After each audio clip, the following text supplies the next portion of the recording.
All right. Well, welcome everyone.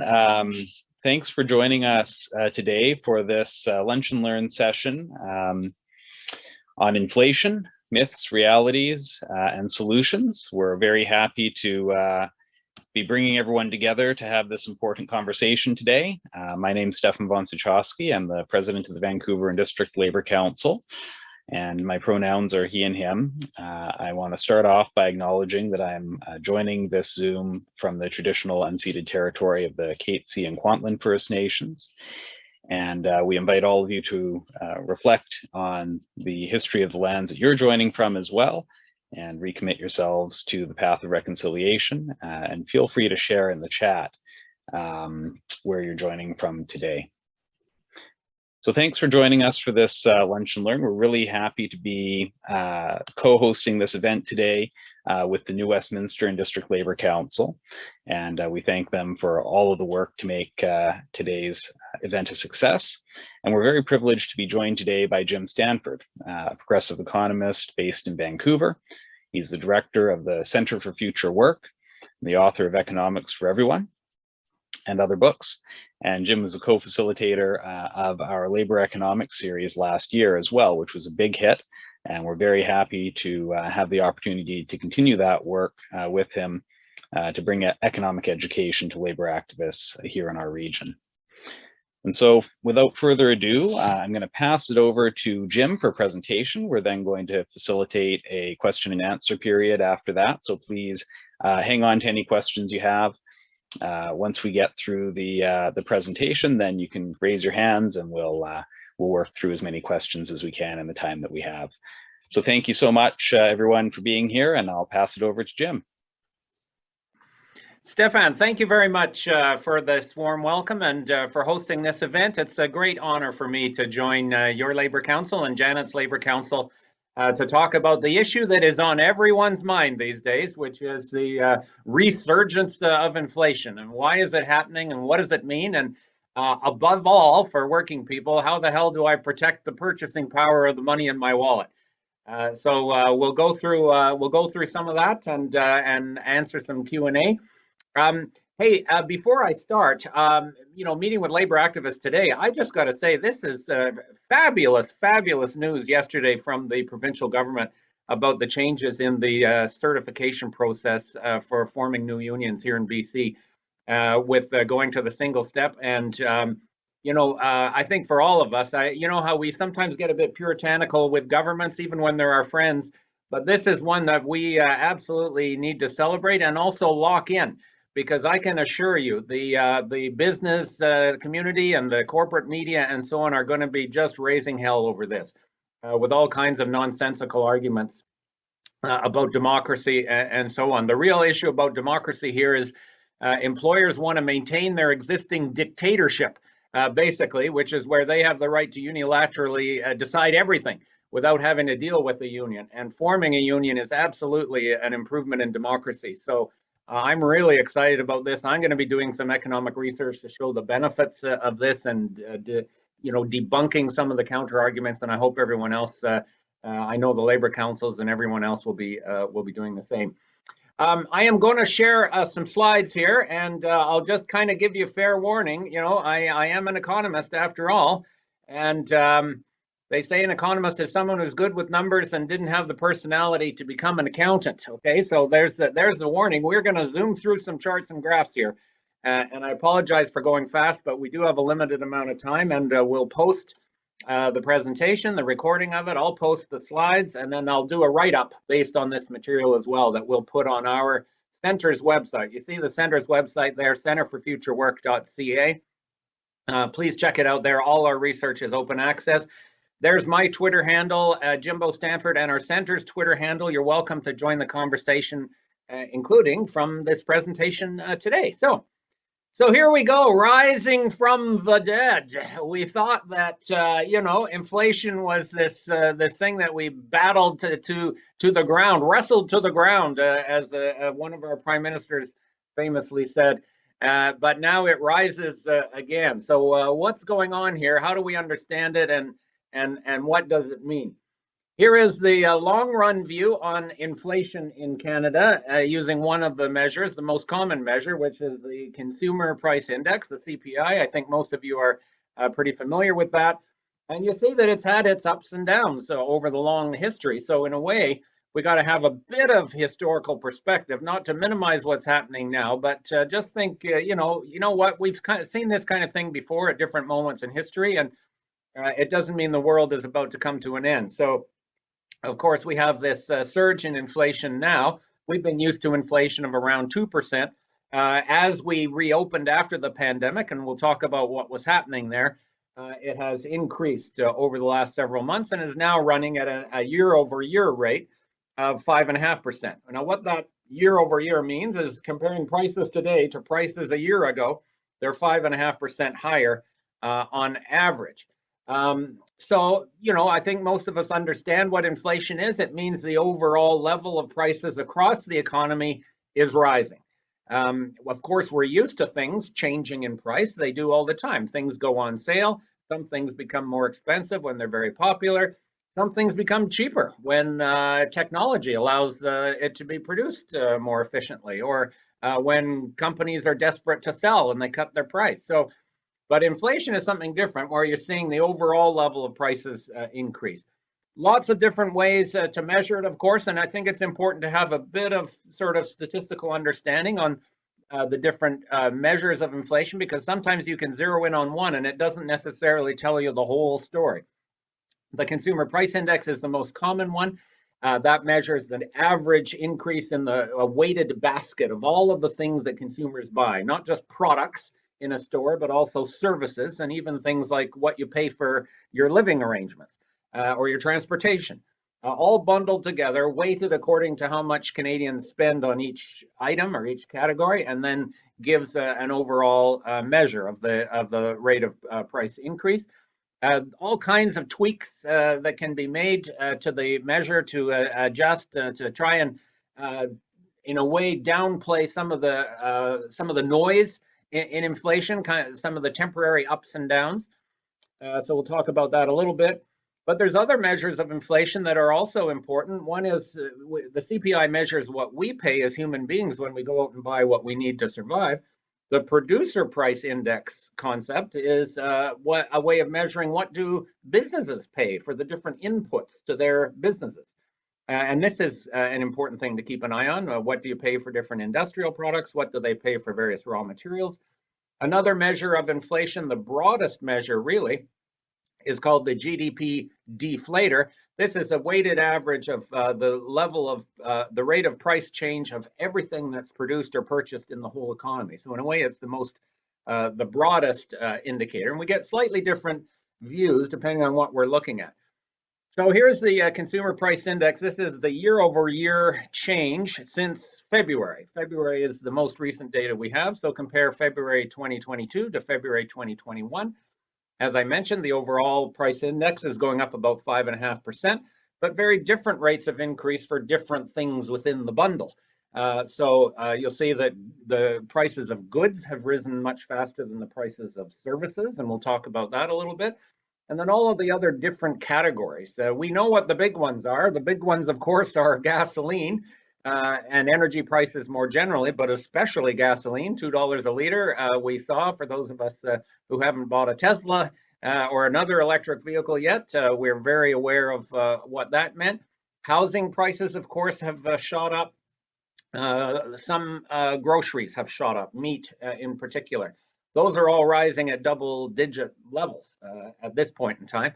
Other things have been rising more gradually. Clothing, for example, there's hardly been any increase in the prices of clothing. So the overall CPI, that 5.5% number, is the weighted average of all of those things. And then, as I mentioned, they sometimes like to adjust these in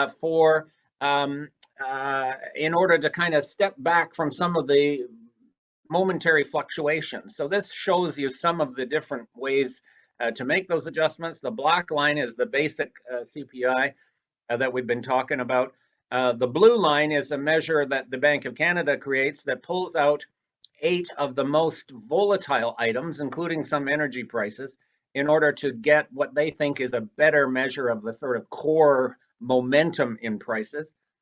Statistics Canada does a couple of other approaches, a weighted median and a trimmed mean. If you were a real nerd, you could just dive right into the spreadsheet and explore all these differences. The key takeaway here is that the CPI has been driven up particularly by some enormous price increases in a few commodities, particularly energy, housing, and some groceries. And if we step back from that, then the overall problem of inflation doesn't look as bad. And some of those prices, particularly energy, are going to come down. However, in a way, it's a bit of cold comfort because you see that all of those lines, it doesn't matter what color it is, all of those lines are increasing. So there's no longer a situation where we can purely just blame the oil price for what's going on. There is a phenomenon that's becoming more broadly based in the economy of rising prices, and that's important to know. For businesses, the problem is actually worse, to tell you the truth, than it is for consumers. The prices of various producer products that are purchased, inputs, including industrial goods or raw materials, have grown much faster than consumer prices. So in a way, this is another sign that the problem could get worse before it gets better, because those businesses are paying higher prices for inputs, and they are likely to try to pass them along in the form of higher prices on their products in the future. The other one that I mentioned was the GDP deflator. This is a measure of the overall prices of what's produced and bought in the whole economy, and then broken down into different categories. They do have their own consumption deflator that they use in this area, and it is not quite as dramatic as the increase in the CPI. The overall increase in prices across the economy has been very higher than the CPI, partly because of the big increases in oil prices over the last year. Oil is a part of Canada's economy. It doesn't drive Canada's economy, but the amount of oil, when the oil price shoots up as it has, can lift up the overall level of prices in the economy as a whole. And that's why that total increase in the GDP deflator looks so much stronger. So a number of different ways to get at it, but the takeaway is inflation has increased significantly in the last year, and to the highest levels in the last 30 years, but not unprecedented. And it is broadly based at this stage, what we're seeing. It isn't limited to just a couple of key commodities. Now, inflation has its pluses and its minuses, and we end up hearing a lot of rhetoric about how inflation is going to mean the end of us and the greatest challenge that we face. And that's, again, that's not the sort of perspective that is informative, and certainly not the sort of perspective that is going to help us as trade unionists to imagine what is the best way out of this. The good, the bad, and the ugly, if you like. I can't stand to see Clint Eastwood there as the good anymore, ever since he started talking to the chair and doing all those other nut bar things, but that's still the movie. The good, the bad, and the ugly. So there are actually benefits from inflation. Economists, even mainstream economists, have figured out it's better to have some inflation than no inflation. Because if the overall level of prices is growing, then some of the things that have to get cheaper over time can become cheaper over time, but without actually having to cut their prices in nominal dollar terms. So mainstream economists agree that a certain level of inflation, they have a disagreement over what that level should be. Typically, they say around 2%, but some inflation is needed just to kind of grease the wheels of the price changes that happen over time.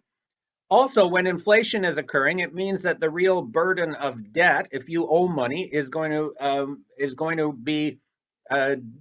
shrink basically over time, because the real dollars that you're going to pay back in the future when you pay back that loan or that mortgage are in a way not worth as much as they are worth today. By contrast, if prices are falling, then the real burdens of debt expands and explodes. And this is why the problem of deflation, which is falling prices, is such a disaster for the economy, because it creates a total debt crisis. When prices are rising, you're basically shifting wealth from lenders, the rich people and the banks who lent the money, and you're shifting wealth to the borrowers because they don't have to pay back as much in real terms. You're also having important impacts on government finances, and we're going to see that in about 1 hour when the federal finance minister stands up to deliver her budget, because the government is going to be awash in money because of inflation. government expenses go up because of inflation, but government revenues go up even faster because of inflation. So you're getting more revenues, and then you're reducing the real value of government debt and government deficits. So there are some pluses to this. I'm not saying that we should just let inflation rip, but we should keep in mind the costs and benefits and in a way so that we don't get talked into a false sense of panic about how bad this is. The bad things about inflation, of course, if your wages are not keeping up, and that's an important if, inflation can be bad. It means the real purchasing power of your incomes are shrinking, and that means your real standard of living is going to decline. Now, that doesn't necessarily happen. We've had times where inflation was high, but wages did keep up. The 1970s, for example, inflation was much higher than it is now, but real wages were growing at a decent pace, 1.5% a year in the 1970s, above and beyond inflation. So the idea that we're going to go back to the bad old 1970s, we got to take with a grain of salt. For working people, the 70s weren't bad. Yes, there was inflation, but real wages were growing strongly, in part because unions were stronger and social programs were stronger. Similarly, of course, for anyone who's on a social benefit, whether that's a pension or provincial income supports or any other type of social benefit, your real standard of living will decline if your benefits don't keep up. Now, in Canada, our federal social benefits have been indexed to inflation, and this is a very important thing and very positive. So your CPP benefit or your OAS benefit is not going to be hurt by inflation because it's going to automatically keep step. But other social benefits, especially those at the provincial level, are not indexed, and then you're taking away from some of the poorest people in society with inflation. And you have to acknowledge as well that there's just a certain amount of stress and uncertainty that's caused when prices are rising, and this is what I think many people are experiencing now, and what some of the right-wing drum beaters like Pierre Poilievre are going to try and tap into. They have a sense that people are worried about this, and they're going to come out with their own agenda. And we can't deny that there's stress and uncertainty caused by inflation. We just have to make sure we don't get railroaded down a path of right-wing policies that are going to be more painful and damaging than the disease. The ugly, of course, is this great stereotype and this great gobbledygook boogeyman that's invoked, which is if inflation gets out of control, we're all going to have, we're going to be pushing wheelbarrows of worthless money around the street and have a complete social breakdown. And of course, that can happen. It has happened a small number of times in history, whether it was the Weimar Republic in Germany or Zimbabwe. The reality is there are many differences between Canada and Zimbabwe, not least being the weather and the wildlife, but mostly being a question of political and institutional stability and democracy. And so this hyperinflation nonsense we can just throw out. There's no credibility for the argument that if we don't crush inflation now, we're going to end up like Zimbabwe. We have had a system in Canada over the last 3 decades where the Bank of Canada, which is the government's central bank, it oversees interest rates in the banking system, has one core task, one core function that it's been given, which is to keep inflation around 2%, plus or minus 1%. So they have a band. They're supposed to keep it between 1% and 3%, average 2% in the long run. And they use ups and downs of interest rates and sometimes other measures to try and keep inflation in that 1 to 3% band. Now, you can say that it worked. It certainly did work. We had a brutal recession in the early 1990s that was the result of the introduction of this system to bring inflation down from 5% to 2%. And an enormous cost, including to governments, because of the reverse impact, what I just described. If inflation is falling and the economy is in recession, then government deficits get really bad, especially when interest rates are high, as they were. So it was a success if you only cared about the inflation rate, but we also care about all the other indicators that we have. This Bank of Canada system itself really, in a way, has some limits, and I think it's been given more credit for lower inflation than it deserves. There were lots of other things happening in this period, not the least being the flood of cheap imports from China that also drove down average consumer prices. And some of the theoretical work in recent years has really highlighted that the inflation targeting is not all it's cracked up to be. And the Bank of Canada knows it, actually, and they've actually operated more flexibly, particularly in the decade since the global financial crisis, than the strict reading of the inflation targeting regime would have you suggest. And it is very important to note that we've had many times when inflation was below the Bank of Canada's target. In fact, if you go back to 1992, the Bank of Canada fell below 2% 279 times, and above it 70 times. And they equaled it once. There was 1 month in that whole period where they were bang on 2%. Now, that's kind of just silly because they never expected to be bang on 2%. But anyways, the key thing is the times that they missed, 80% of the time they missed below. That is, inflation was too low, even by their own standards. By their own standards, 2% is the ideal inflation. So if you're worried about inflation not being 2%, it's symmetrical. You should be just as worried when inflation is too low as you are when it's too high, if you believe that 2% inflation and expectations of 2% inflation are such a wonderful magnet for an efficient economy.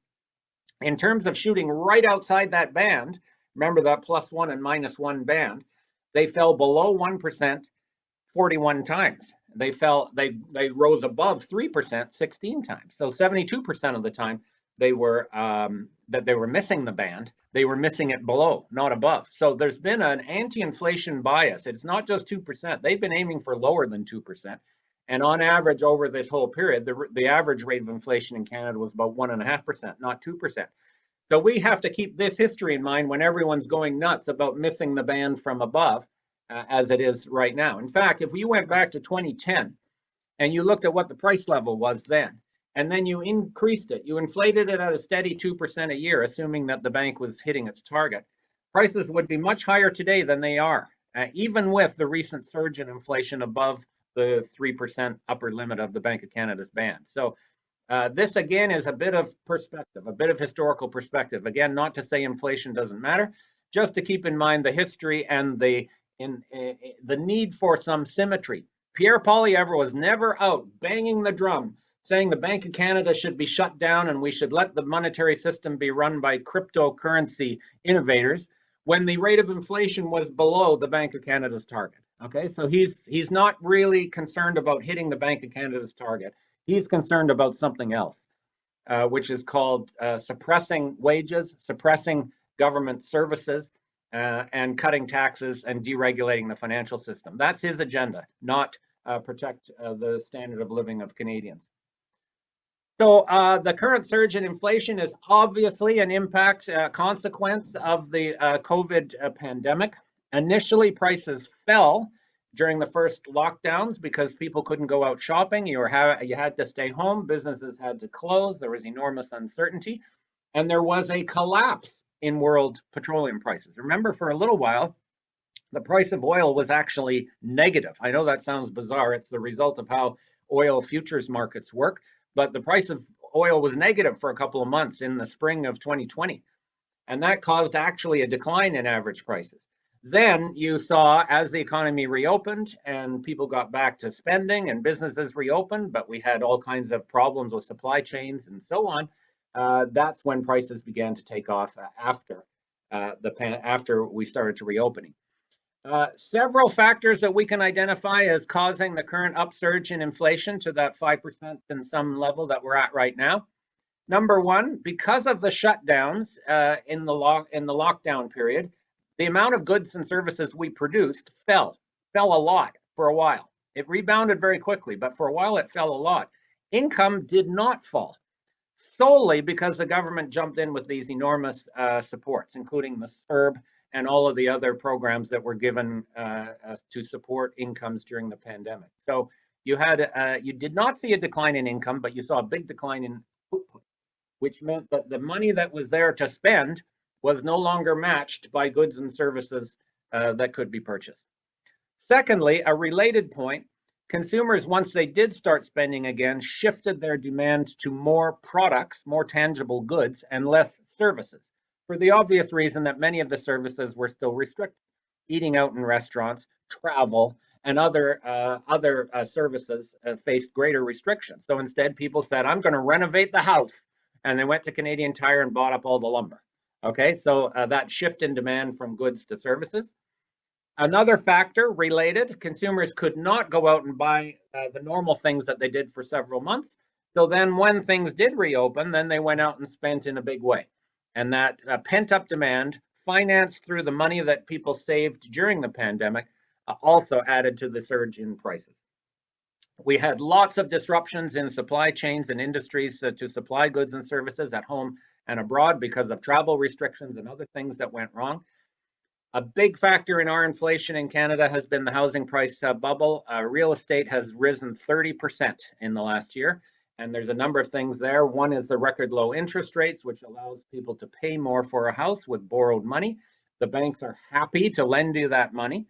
And on top of that, you've had a whole speculative dynamic happening with more and more properties being purchased by investors who don't plan to live in it. They're just trying to make money off of the flip. And finally, in the last 8 months or so, and particularly since the Russian invasion of the Ukraine, we've had a global energy price shock. So some very interesting, powerful, worrisome things happening here. Some of them are side effects of good. Okay, the fact that output fell more than income is a good thing. Here's a graph that shows you that. Here's what was happening to disposable income in red versus our real GDP in blue. Excuse me. So you see that blue drop. Our real GDP fell by 13% in the worst period of the pandemic lockdowns. That was the worst downturn since the Depression. Now, luckily, it rebounded quickly. Why did it rebound quickly? Not because of the magic of the free market. It rebounded quickly because of that red line. The government spent hundreds of billions of dollars on CERB and other income supports, the wage subsidy to keep people employed, even if they weren't needed on the job. In fact, household income went up during the pandemic. That seems bizarre, okay? And you could argue, did the government go too far? Did the government overshoot with this? We can't say that because we don't know what would have happened to the economy if they hadn't done those big injections of income and spending power. So you had an increase in income at a time of falling output. And at first, people couldn't go out in the shop anyway, so we didn't get inflation.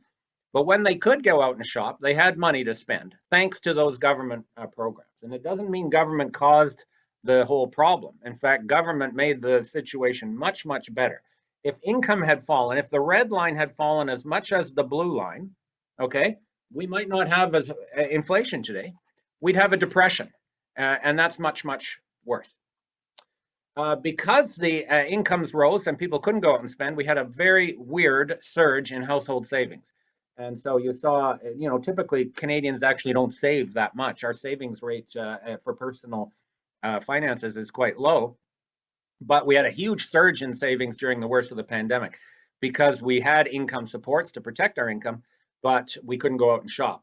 That has come down, but it's still not back to normal. Canadians are still saving more than they normally do, which suggests that there's still more to run in terms of the boom in consumer spending that could be ahead of us, which is important to note. Now, this is the aggregate number of savings. Of course, not everybody saved. So the hardest hit Canadians and people who are low income to start with are not represented on this graph. And so we can't look at this and say Canadians, you know, just got fat on all this government handouts. That is not true for everyone. There's a distributional factor here that we have to keep in mind. Then I mentioned this shift in demand from services to goods. The red and blue lines show the pattern in goods and services up to the pandemic. Both goods and services demand fell dramatically in the first months of the pandemic, but then when things could open up again, there was a big redirection of spending to the goods side rather than services. In fact, the services demand has really only now just caught back to where it was when the pandemic started. Whereas goods consumption is much, much higher. And that has complicated the inflation situation because it means demand for goods products is very high. I just have to wave my arms for a minute here, Stefan, because I have very politically correct energy efficient lights here in my office that go out if I sit on my ass for too long. So anyways, this is the difference in prices between goods and services. Overall inflation, twice as high for goods as it is for services. So this is part of the story. You know, is this a good thing or a bad thing? It's just something that happened. It is a side effect of a terrible catastrophe. But the fact that consumers have money to spend on anything is good, not bad. What's going to happen now? Well, some of the factors behind this surge in inflation are transitory. Energy prices are already coming down from where they were a month ago, and we'll see them come down some more. So we'll see some heat come out of that CPI number the next couple of months. And some of those supply chain and demand recomposition effects are going to work themselves out. So to some extent, there is a transitory component to what's happened. On the other hand, we are not through with this pandemic. And I don't know if anyone noticed, they shut down the entire city of Shanghai about a week ago. And there's all kinds of stuff that's going to happen in terms of world trade and semiconductors and all kinds of other specialized products that are still going to be disrupted because of this pandemic. So that's still happening. And of course, we don't know what's going to happen with the war in the Ukraine, with OPEC's decisions and the price of oil. And there is no doubt that some of this inflation is now getting baked in more broadly into the overall economy. And this is what causes the conventional economists to lose sleep at night. They think we're about to start a whole new wage price cycle rather than just a one-off shift in prices because of the pandemic. And this is where the resistance to our efforts as trade unionists to protect the wages of our members through higher wage increases, the resistance to that is going to be very fierce, because that conventional mindset is going to say that will just lock in the wage price spiral forever and we'll be back in the 1970s. That's the argument we're against. I'm not accepting that argument, but that's the argument we're against, and it's a powerful argument. What are high interest rates going to do? The Bank of Canada is already increasing it, and the financial markets think they're going to increase the interest rate a lot more. One thing they will do is they will take some of the steam out of the housing bubble, no doubt about that. So we're already seeing some declines in housing resale prices. But it's a double-edged sword, because the house price has a small impact on the CPI, but there's another element in the CPI which is called your mortgage servicing costs, which will actually increase. When interest rates rise, you're going to spend more on the interest component. So this is not going to have the housing price will come down, but it will not have an immediate dramatic impact on the CPI itself. High interest rates in Canada are going to have zero impact on energy costs. I would say high interest rates would have a negative impact on the supply chain disruptions because of the fact it's going to make investment by businesses more expensive. So they're going to be less likely to undertake the sorts of capital investments and infrastructure and logistics that's required to fix supply. We will get a higher dollar with higher interest rates, and we've already seen some of that. So to a very minuscule extent, you'll see a decline in import prices, but it is not a strong effect. What high interest rates are actually going to do, they're going to destroy jobs and destroy household spending. And, that is, they don't say it out loud very often, but that is how this works. Okay, this is exactly what high interest rate policy and inflation targeting is about. When the Bank of Canada says, we're going to get inflation back to 2% no matter what, this is what they mean. We're going to throw hundreds of thousands or millions of Canadians out of work in order to reduce aggregate demand in Canada's economy enough that people can't afford stuff and the prices will fall. That is actually what they mean. And we have to be aware as trade unionists, what is at stake if we allow them to follow that conventional recipe book. That is exactly what happened the last time they disinflated Canada's economy. In the 80s, when they took inflation from 10% to 5%, we had a decade of on and off recession, and we had real wages that declined. In the 90s, when we took inflation from 5% to 2%, we had another decade of on and off recession and real wages that went nowhere. And so we don't want that to happen again. And we have to be aware of the arguments and aware of what's at stake. I want to talk a little bit about the energy price component of it, because this is the biggest single factor. It's not the only factor, but it's the biggest single factor in what's going on with our CPI. And then we get all kinds of nonsense coming again from the Pierre Poilievres of the world about what's at stake here. Curiously enough, despite this horrible thing happening in Europe, the world supply of oil has not declined. Okay, so there has not been a supply disruption because of the war. The Russia itself was a small net exporter of oil to the rest of the world, and those net exports haven't stopped. So it isn't a question of the war has somehow turned off the tap. That's not what's happening here. What is happening is the financial traders who run the futures markets and the other speculative casinos of the world have responded to that war and the uncertainty that comes with it to drive up the price for speculative reasons, not because of supply and demand. And this is what always happens. This is why the price fell to zero during the lockdowns, not because, demand fell to zero. Demand fell, but it didn't fall that much. And the same goes for this shock. So this is the fact that we have put our energy system in the hands of a global, deregulated, financialized, speculative system explains why we're paying $2 a liter at the pump for energy that was made from oil that was pumped in Canada, not Ukraine, pumped in Canada months before the Russians invaded. Okay, so why are we paying $2 a liter for that? It's got nothing to do with the Ukraine. It's got everything to do with how we've organized our energy system. And by the way, somebody is making a killing out of this, okay? And it isn't Vladimir Putin. It is the energy companies who are making money hand over fist at this moment in time because of how we've set this up. So yes, energy costs are a big part of the consumer price problem, but we have to have a realistic understanding of why and how that's being felt. Let me cut to the chase, Stefan and Janet, before I run out of time on the wages and prices issue, because it's obviously critical and front of mind to people. Pre-pandemic, Canadians were getting real wage gains, not big ones, but small ones.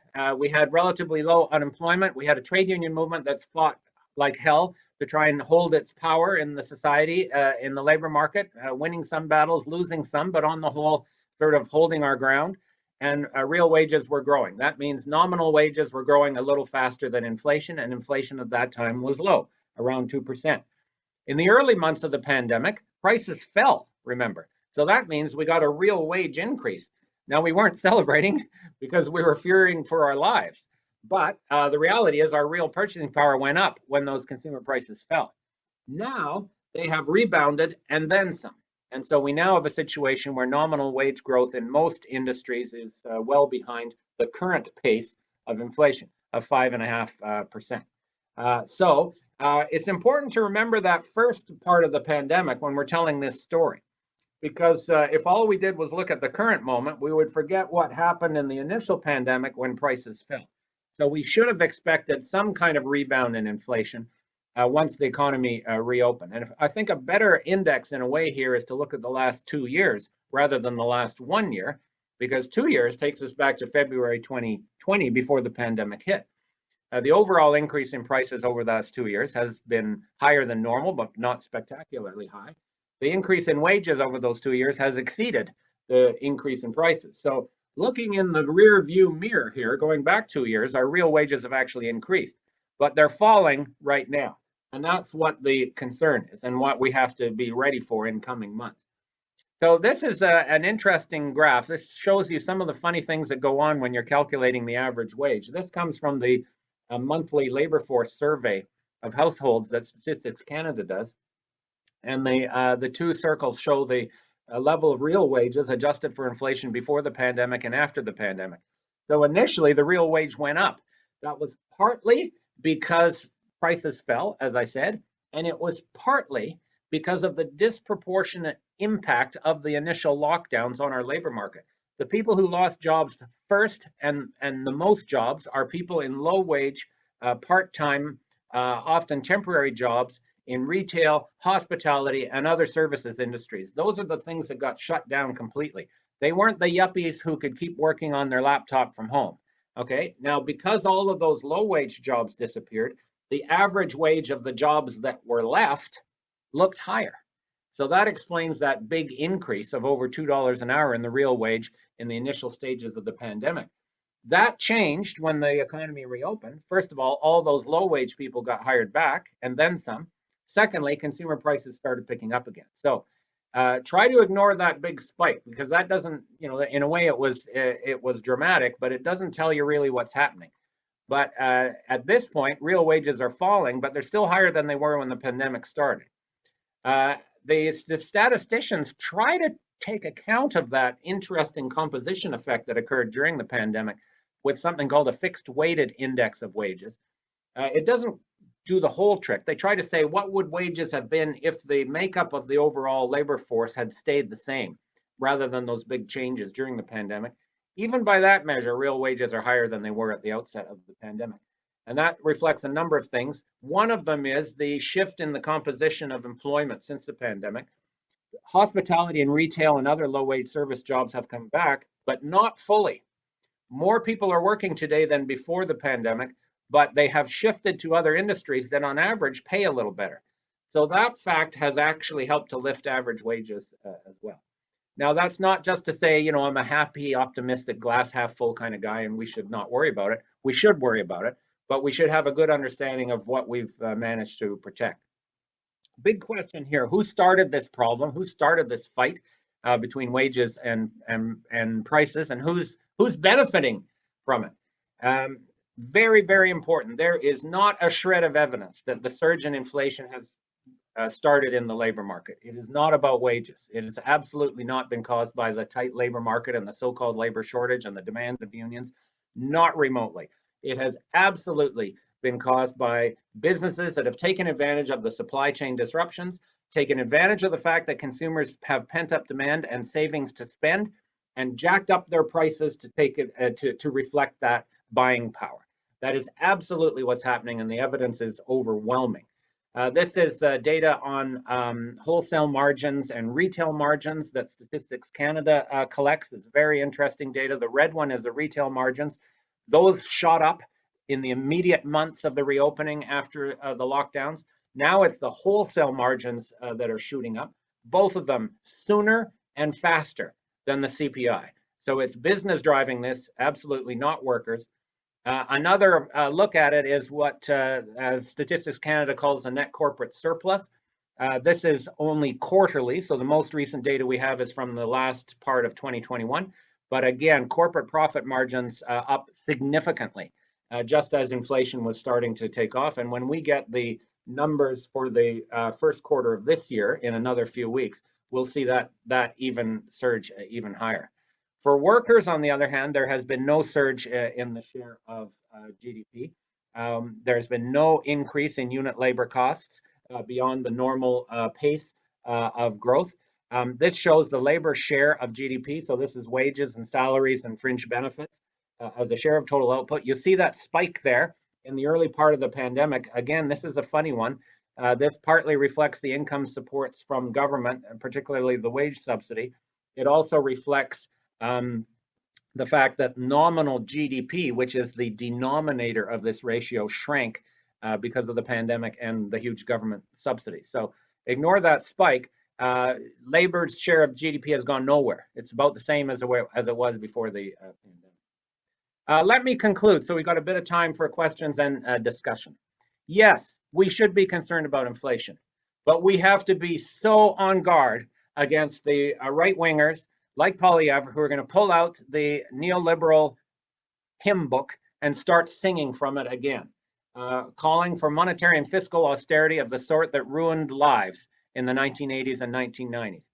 So we can express concern about inflation, but we have to educate ourselves and our members and our neighbors that the answer to it is not cut back spending, raise interest rates, and throw hundreds of thousands or millions of Canadians out of work, because that is exactly what that traditional recipe is about.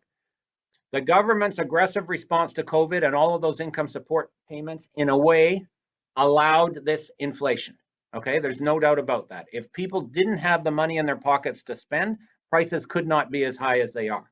But the fact that they have money in their pockets to spend was the result of a positive and powerful response by government to an enormous emergency.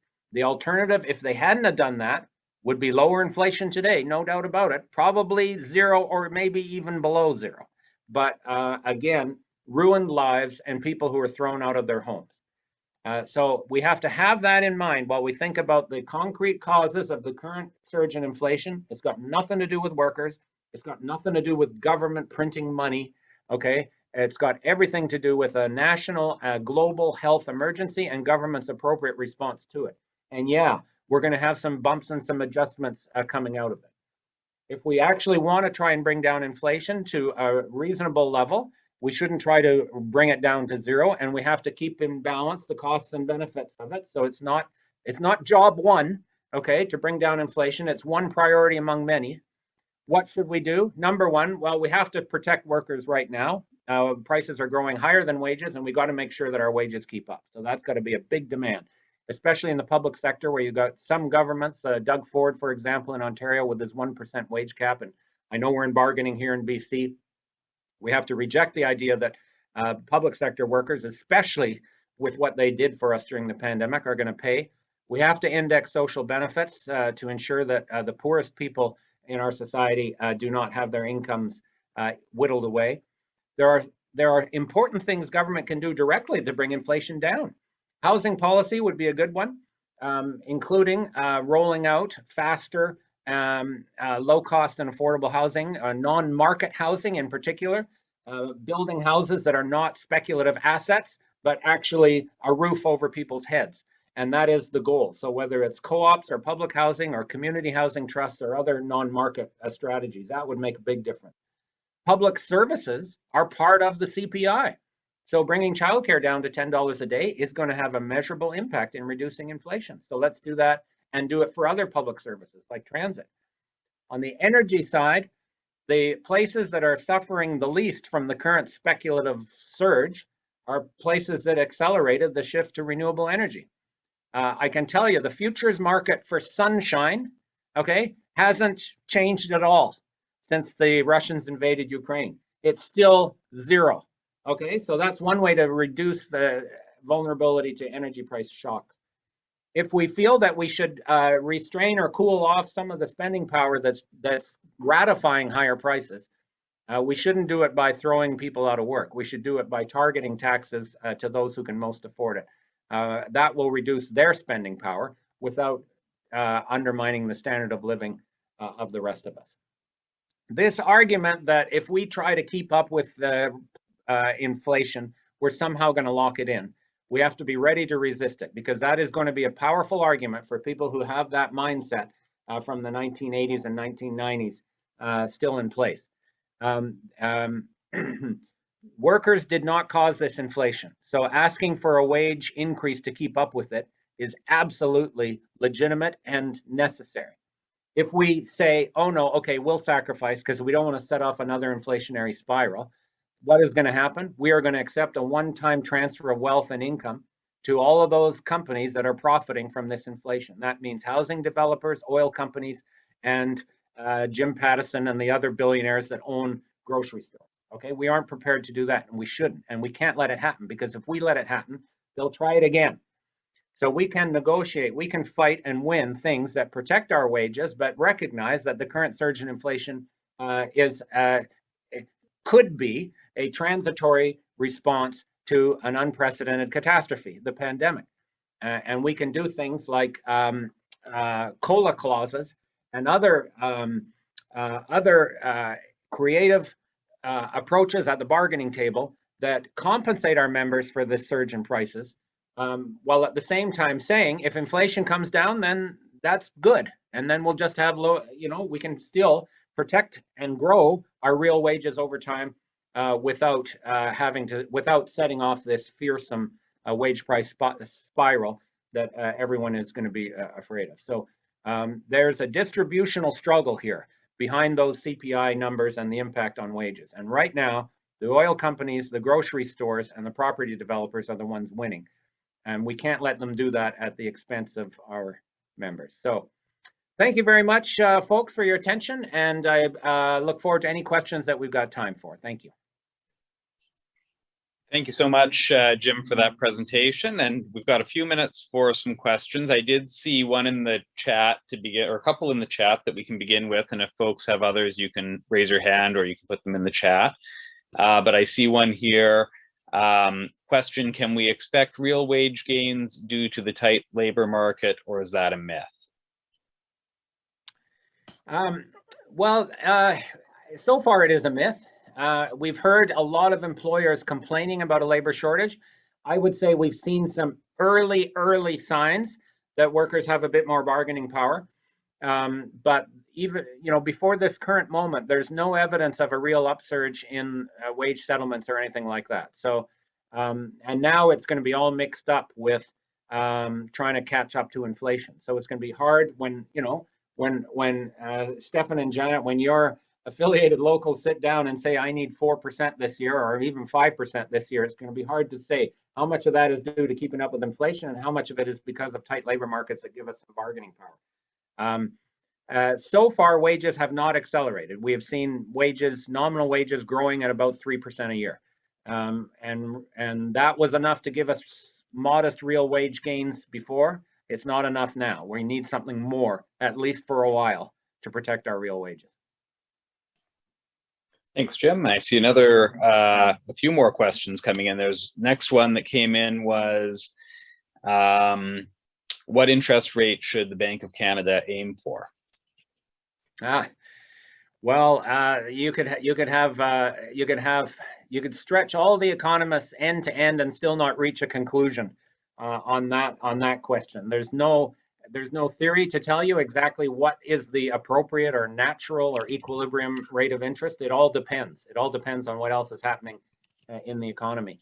And the fact that interest rates had to be cut so low for so long, remember, interest rates were super low even before the pandemic, still the after effects of the global financial crisis. And that was a sign of weakness in the economy. The fact that the Bank of Canada had to keep interest rates that low showed you that we didn't have the sort of driving factors behind growth that we needed, whether that was business investment or government spending on programs and infrastructure or whatever. So the Bank of Canada was continually pressured to keep interest rates low. Then the pandemic came and they had to cut interest rates to zero. Plus, they had to do this quantitative easing strategy where they actually created money and pumped it into the economy because low interest rates alone weren't doing the trick anymore. So where should they get to? It would be better to have a world of 3 or 4% interest rates if the economy could withstand it, because you get all kinds of weird things happening with interest rates near zero, including a housing price bubble, including challenges in the world of defined benefit pensions. If anyone in the audience is involved in trusteeing a defined benefit pension, you know what havoc near zero interest rates play to your funded ratios. So it would be better to get interest rates up, but for that to happen, we need a stronger underlying economic momentum, which means stronger government programs, government infrastructure investment, private sector investment, and we don't have that yet. So for now, interest rates are going to remain low for a while yet. The questions are coming in fast and furious here. I don't know if we'll get to them all, but the next two, I'll give you the next two. First one was, what about stagflation? And the next one was, can you speak to the billions that so many billionaires added to their wealth? Okay, both great questions. Thank you. Stagflation is a term that was used in the 70s that combines stagnation or recession with inflation. In theory, you're supposed to have inflation only when the economy is booming. And then you wouldn't have inflation when the economy is in a recession and unemployment is high. In the 70s, we had both high unemployment and high inflation. Now, remember, again, in the 70s, workers' wages kept up and then some. We had real wage gains in the 70s. This is important to remember. So if anyone says we don't want to go back to the 70s, the real wage gains in the 70s were better than the 80s, the 90s, the noughts, and the 10s. Okay, so I frankly wouldn't mind the 70s. And I kind of liked the fashion back then, to tell you the truth. I think I've still got some nice fat ties somewhere. Now I'm trying to look modern. But that could happen again, because the reason stagflation occurred was we had inflation that was not the result of domestic overheating of the economy. That's the conventional thinking behind the Bank of Canada's inflation targeting approach, is there's too much spending power, we got to cut it out with higher interest rates. But what if the inflation comes from somewhere else? What if it's imported energy costs and higher interest rates do nothing? And then what if you raise interest rates anyways and you do get a recession and you did nothing for the inflation? So we could absolutely be back in the stagflation world, but only if we allow these right-wingers to shoot us in the foot again, like they did back then. On the billionaires, this is very important as well. You know, it's astounding. It's an astounding statement on the morality of capitalism, that in the midst of the greatest health catastrophe in our generation, you had stock markets around the world hitting their highest levels ever. Okay, so these casinos that are supposed to be a judge and jury on the future profit prospects of the businesses that trade their shares there, never saw anything better than a global pandemic. So what does that tell you about how we've organized our economy? It tells you something very, very bad. And there are billionaires, including many in Canada, who have never been richer, in part because of this pandemic. So that's why I say, if we need to cool off demand and spending power because of that mismatch between income and output, or the mismatch between goods and services that I talked about, then let's cool off their spending power with some targeted tax increases, including, I would like to see, eliminating the capital gains exemption. That to me would be my #1 thing to do. And maybe we'll see something like that in today's budget, I don't know, which is people, those billionaires who profited because their shares went up, only pay tax on half of it. If you flip shares and stocks and bonds for a living, you only pay tax on half. If you flip burgers for a living, you pay tax on it all. And that's both immoral and it's economically destructive. So we should absolutely go after them.